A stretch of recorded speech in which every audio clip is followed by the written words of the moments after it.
Welcome, everyone, to another edition of the Daily Knight. I am your host, Brian Smith, and I am also the publisher at Inside the Knights on Fan Nation, powered by Sports Illustrated. Today, I'm going to delve into the ever-changing world of the transfer portal once again, and this time it's a little bit different than what I anticipated. I really didn't think much about this until yesterday's press conference with Coach Malzahn. He brought up something to all the writers that were in the room, and it's something that's very important. Timing. And how you use that timing is everything, because you still have to balance, as Coach Malzahn likes to say, your roster. When a guy leaves, you got to replace him with somebody else, etc. So as the podcast gets going here, just know that at the end of the press conference yesterday, Malzahn talked about that. Hey, I can't talk about anybody yet. We'll do that after everything's done. UCF started school today. Now, you can enroll a day or two late at any school as a general rule, but they're pretty much done. They had guys come in this past weekend. They've had other guys, obviously, and they've gotten some pretty good players. Who else is going to be added to the list? I do not know.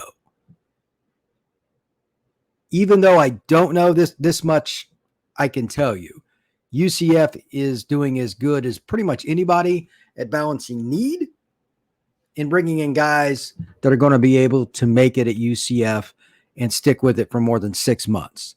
Too many programs are just taking kids to be taking them. I'll leave that at that.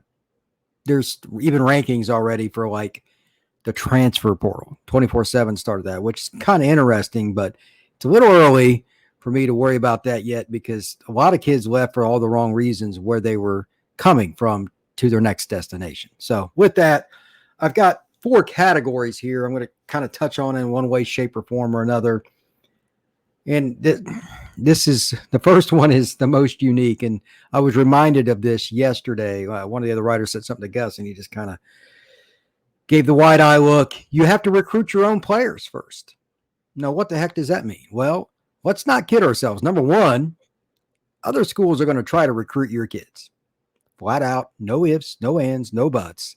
Off the record, under the table, illegally, whatever way you want to say, because of the no sit-out rule now by the NCAA. You do not have to sit out a year.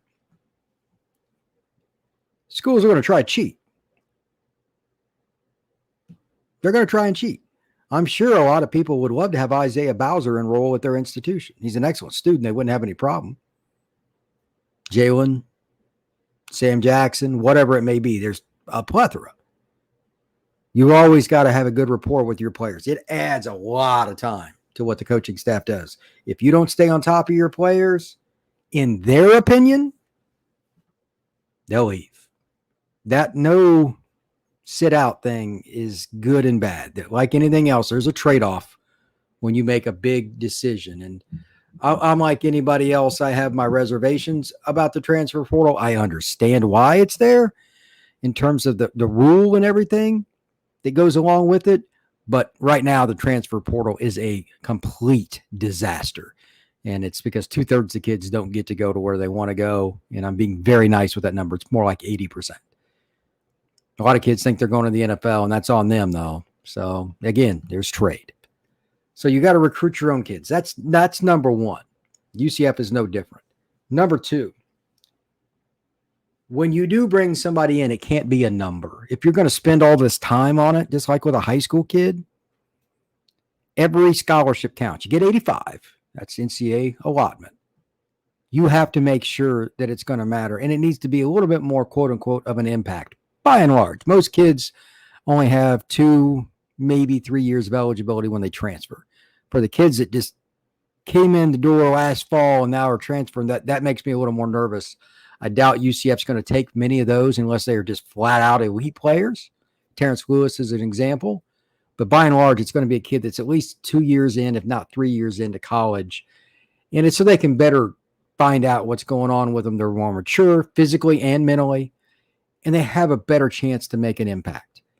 It's a two-way street here. If we're going to take you and you only got 2 years and I'm going to bypass on this high school kid over here, he may not make as much an impact, but I'd get it developing from A all the way to Z.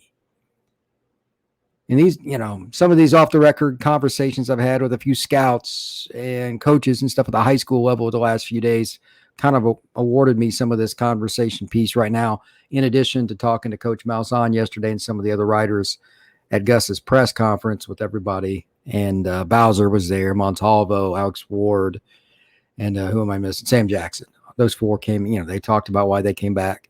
And Gus spoke a couple of times, actually, before and after. But this is very important. When you miss on a transfer, not only did he not work out, no matter how a coach does, it could be UCF or anybody else, there are going to be high school coaches that you tick off. And I did a whole podcast about that. So you're probably going to make somebody mad no matter what you do. It's just the way it is, because people are biased towards their kid, maybe even literally their kid, because some high school coaches have a son that's good enough to play college ball. But then the guy doesn't work out. And then that coach is going to throw it in your face too. You have to hit on the vast majority of your transfers. Just taking a flyer doesn't work. Let me use a program as an example. Florida State did a pretty good job this past year. Like most Southern schools, a lot of kids, they're going to transfer. They go to a warm school. Jermaine Johnson, I think that's his kid's name. He came over from Georgia. Really good football player. He's going to get paid. He wanted to have more reps, more snaps. He goes and plays for the Noles. He was flat out good from game one all the way to the very end of the season. Good football player. But not everybody's Jermaine. Florida State took a bunch of kids. As a matter of fact, I'll pull it up here. They took a bunch of kids, and although I think they did an excellent job, was Florida State's quote-unquote class of recruits, was it perfect? No, nobody's is. But you have to find fit. That's a North Florida school, and then for people that don't know, North Florida is more a part of Georgia and Alabama than it is the state of Florida. There's no ways around. Tallahassee's 25 minutes or so, the north edge of it, to the Georgia border. And it is a totally different world up there than like where I live in Central Florida. So just keep that in mind. So they brought in Johnson, and just for him alone, I mean, he was an edge rusher. It's a premium position, etc. You can say, well, they did a pretty good job. They got him. How many scholarships did you take and utilize on the portal? Is for what it's listed here that I have. They had 12 guys. How many of them actually made an impact and really did anything? Not many. And a few of them should have. Like Kier Thomas, Jamie Robinson, I get why they took them, but they took some kids that just didn't get it done, and they just kind of threw blanks out there. UCF had a few. They hit about half. First year, especially since they got here on February 15th, that's when Gus was hired, and then he started hiring a totally different deal. They did tremendous for what they had. But now this is a more balanced, concerted effort, a little more conservative, etc. And I like it. Taking about 6 to 10 a year is the better way. This 12, if you're Florida State, you should not have to take 12. And I'm not picking on their coaching staff. I understand why they did. That is not a typical Florida State roster, especially in their front seven of defense. Way thin. And they needed corners. They needed everything. Jermaine, obviously, again, stud. He was a really good football player. But like they took Mackenzie Milton. He's not the same player anymore. He wasn't very good at Florida State. He tried, I give him all the credit in the world, but that leg injury just hindered him. I just think that if you're going to be Florida State or somebody, they didn't even hit on half on being impactful. They had a few guys on defense that definitely did help, but they didn't get to where they needed. It's an example of how easy it is to say, well, we'll just take this kid. Oh, we'll just take this kid. They have to hit. In Florida State, I have a lot of faith in their staff. I think they've got a good staff. I think they're going to put together a pretty good program. It's just going to be a little slower than what Florida State fans want. But starting in 2023, they'll kind of get over the hump. This next year, they'll be somewhere in between. But it's still to be determined because they need some more transfers again. Now, with Florida State in mind and on to point 3, if you do it right, this next one's the important one. It will help you balance your roster. And that's exactly what Florida State was doing. And UCF was trying to do as well. Big Cat Bryant, you're not going to just find hanging out on a street corner. He played at Auburn, and he was an SEC player. He was like second team all SEC. You're not going to get those guys every year. Jermaine Johnson, I mean, that's a legit player. Played at Georgia. Again, That's a great find. But can you get a couple of guys that are impact guys that really stand out, and then at least some other guys that can quote unquote be starters, even if it's not exactly what you want? It's not like you're going to tell the kid that, but hey, this kid is good enough to make an impact on our team, and the other team can't pick on him, then mitigating the talent of the other guys around him. That's especially true on defense, because an offense can dictate where the ball goes on every play. You got a great DN, but the other one stinks. Who are you going to run at? UCF's got balance, and that's why their defense got better in a lot of ways when they are healthy towards the back end of the season.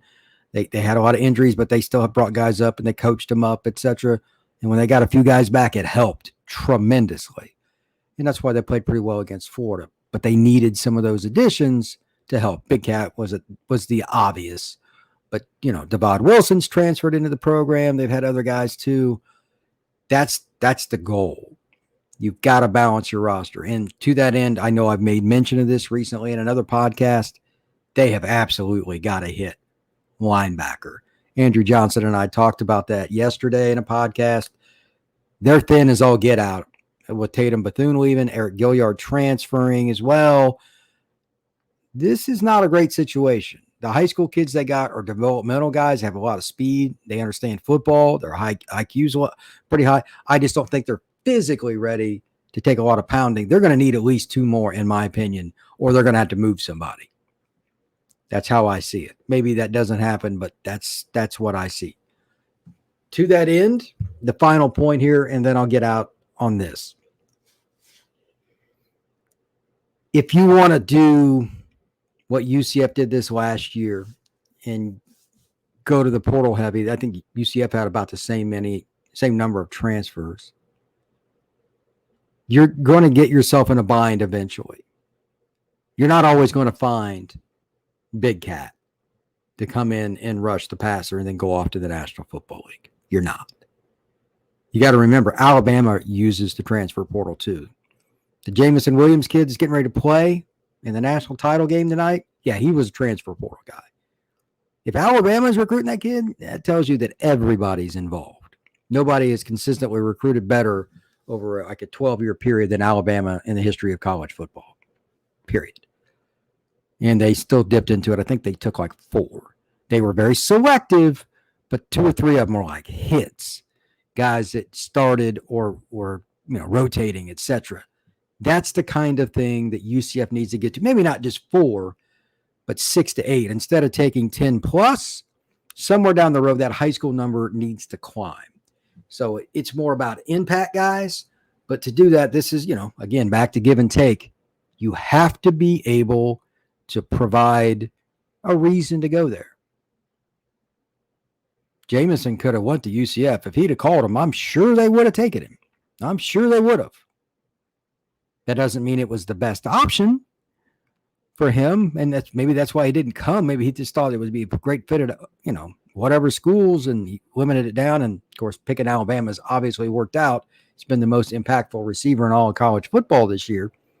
But if UCF can get guys at least close to that every year, they'll surprise me. But you could make a strong argument that Big Cat ended up being, especially the back half of the season, one of the 10 best transfers in all of college football, and how he actually impacted the one-loss record for the team he went to. He changed. He didn't start out great at the early part of the season, first 3-4 games, but then he caught fire.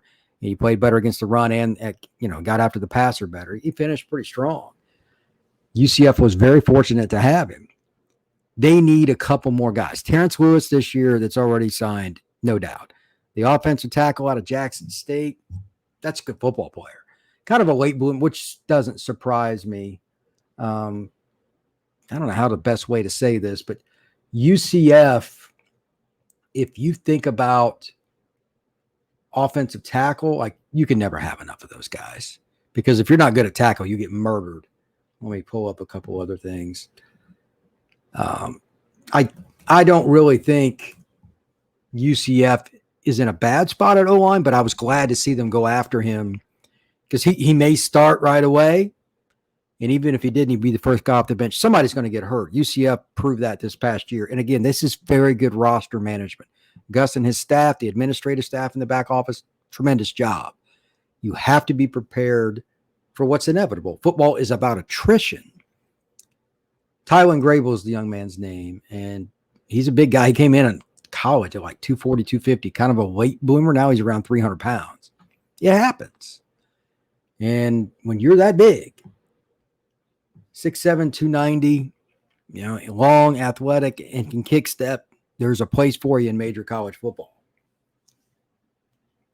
UCF now needs 3 more, maybe.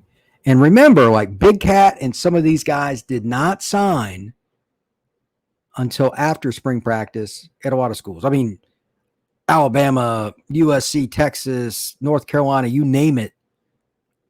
This goes all the way through spring. There's going to be some pretty good players that lose battles in spring practice, or a coach leaves after spring practice and they're out of there. UCF will probably pick up 1 or 2 guys after spring. Why not? Bryson, the outside linebacker for UCF all year till he hurt his knee. He played at Kennesaw State last year, and he played a spring season because that's what the FCS did. So he didn't get a chance to even transfer until after that was over. And then UCF took him as a grad transfer. That's another great example. But UCF waited and was selective. They didn't just grab bag.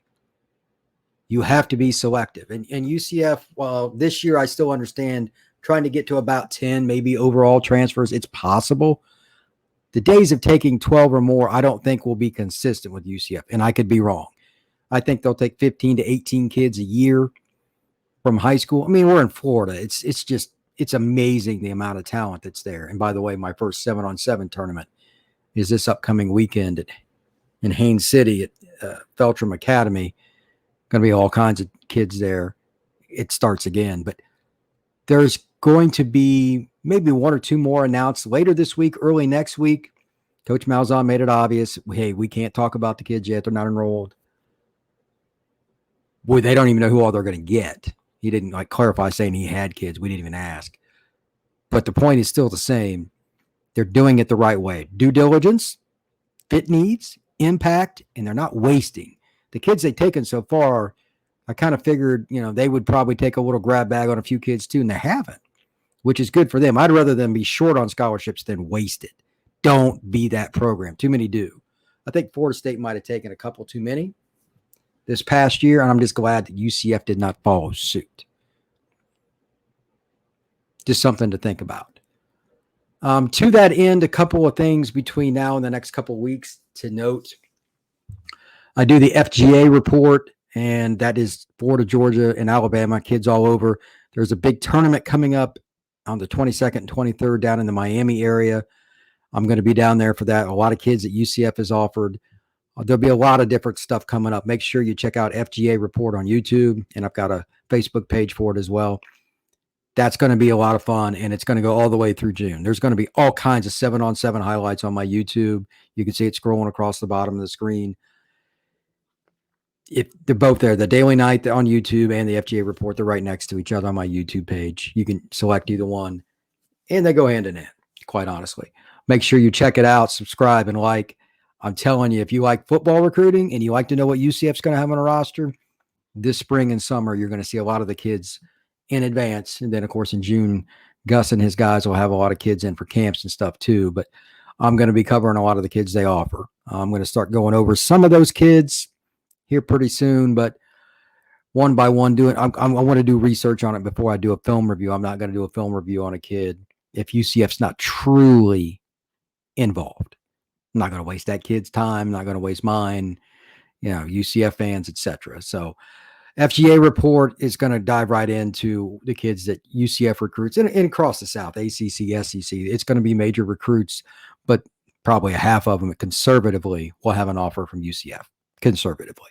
So anyway, hope everybody has a great day. Thank you very much. Enjoy the national title game tonight and take care.